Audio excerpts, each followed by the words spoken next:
লাগবে? কি নেবে? এখন মামার খাওয়া দাওয়া হয়ে গেছে, এখন আমরা খাবো।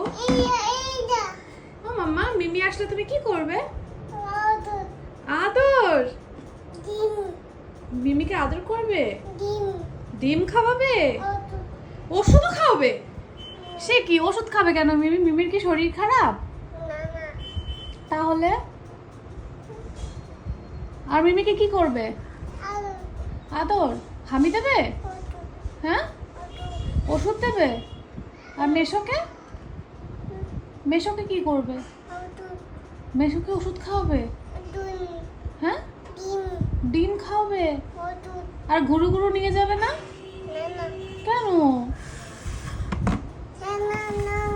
হ্যাঁ, খেলনা নাও। মেশোকে কি করবে বলো? মেশোকে কি করবে মা? হ্যাঁ,